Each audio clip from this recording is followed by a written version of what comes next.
The silent promise. Willow shade के घने जंगल में, जहां सूरज की किरणें पेड़ों के बीच से छानती थी, एक बूढ़ा चिड़िया मिस्टर हैरिस रहता था। वो सालों से दूसरी चिड़ियाओं के घोंसले ठीक करता था, लकड़ी के छोटे टुकड़े, पंख और नरम पतन से उन्हें मजबूत बनाता था। अब उसके पंख कमजोर हो गए थे और उसकी आवाज धीमी पड़ गई थी, लेकिन उसका काम अब भी उतनी लगन से करता था जितनी जवानी में करता था। हर सुबह वो दरिया के पास एक मोटी दली पर बैठता और गुजरते हुए परिंदों को मीठी चहकर से नमस्ते करता। लेकिन अब लोग नए घोंसले बनाना पसंद करते थे, पुराने ठीक करवाने कोई नहीं आता था। धीरे धीरे मिस्टर हैरिस का अकेलापन बढ़ता गया। एक शाम जब वो अपने पंख समेट कर सोना चाहता था, एक छोटा रॉबिन ओलिवर बेचैन से उठकर उसके पास आया। उसके पंख थके हुए थे और उसका घोंसला टूट रहा था। मिस्टर हैरिस, ओलिवर ने हल्की सी चीख भरी, क्या आप मेरा घोंसला ठीक कर सकते हैं? मेरे पास न लकड़ी है न पंख आपको देने के लिए, लेकिन मैं वादा करता हूँ कि एक दिन इसका बदला जरूर दूंगा। बूढ़े हैरिस ने प्यार भरी मुस्कुराहट के साथ उसकी तरफ देखा। वादा एक वादा होता है, उसने कहा। आराम कर बेटा, मैं ठीक कर देता हूँ। ओलिवर हैरान होकर देखता रहा जब मिस्टर हैरिस ने प्यार से टूटी हुई लकड़ी को जोड़ा, नरम और शानदार लगाया और घोंसले को नए जैसा बना दिया। ओलिवर की छोटी आंखों में शुक्रिया चमक रहा था। धन्यवाद सर, मैं आपकी दया को कभी नहीं भूलूंगा। समय बेटा। मिस्टर हैरिस अब भी घोंसले बना रहा था, लेकिन अब उसके पंख धीरे चलने लगते। जंगल के नए पक्षी अब उसकी जरूरत नहीं समझते थे। एक ठंडी शाम जब वो अपने छोटे घोंसले में बैठने जा रहा था, एक सुंदर रॉबिन जिसके पंख चमकदार लाल थे उसके पास आया। उसकी उड़ानें मजबूत थी और उसकी चेहरा गर्म दोस्ती से भरी थी। मिस्टर हैरिस अपनी कमजोर आंखों से उसको देखने की कोशिश कर रहा था। रॉबिन हंसकर बोला, आपको याद है मैं कौन हूँ? Mister Harris? माँ, बुढ़ा चिड़िया सिर हिलाकर बोली, माफ करना बेटा, मेरी यादों की रात अब लंबी हो चुकी है। रॉबिन जोर से बोला, मैं ओलिवर हूँ, वही छोटा रॉबिन जिसका घोंसला आपने कभी ठीक किया था। मिस्टर हैरिस ने हैरानी से आंखें फैला दी। ओलिवर? अरे बेटा, तू तो इतना बड़ा और मजबूत बन गया। ओलिवर ने सिर हिलाया। मैंने वादा किया था, याद है? उसने अपने पंख फैलाए और पीछे देखा। एक पूरी झुंड उसके साथ थी। सबके बीच में छोटी छोटी लकड़ियां, मेथा फाल और नरम पंख थे।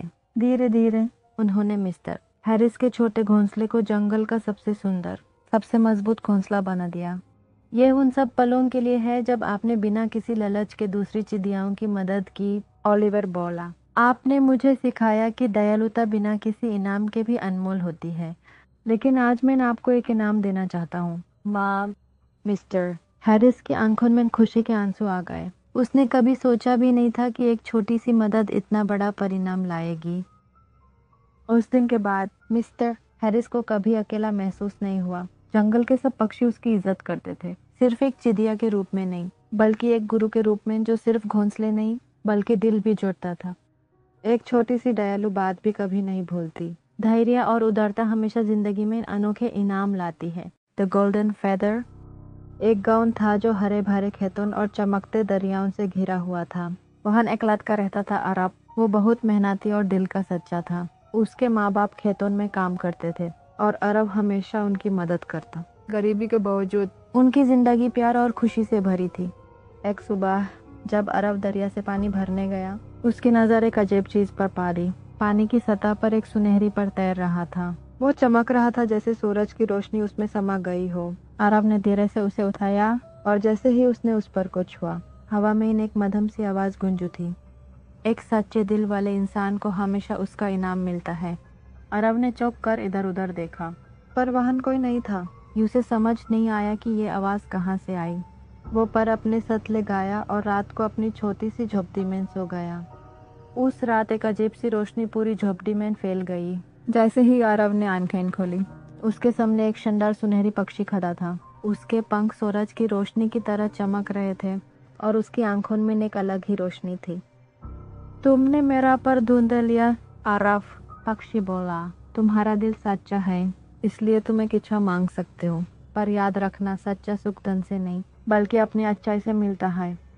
अरब सोचने लगा। वो चाहता तो सोना चांदी मांग सकता था, एक बड़ा महल भी मांग सकता था, पर फिर उसने अपने माँ बाप के थके हुए चेहरे याद किए, उन गाँव वालों के दुख याद किए जो भूख से लद रहे थे, और उसने फैसला ले लिया, मैं चाहता हूँ कि मेरी फैमिली के पास इतना हो कि हमें कभी किसी चीज़ की चिंता ना हो, और साथ ही जो गाँव वाले ज़रूरतमंद हैं उनके लिए भी काफ़ी हो।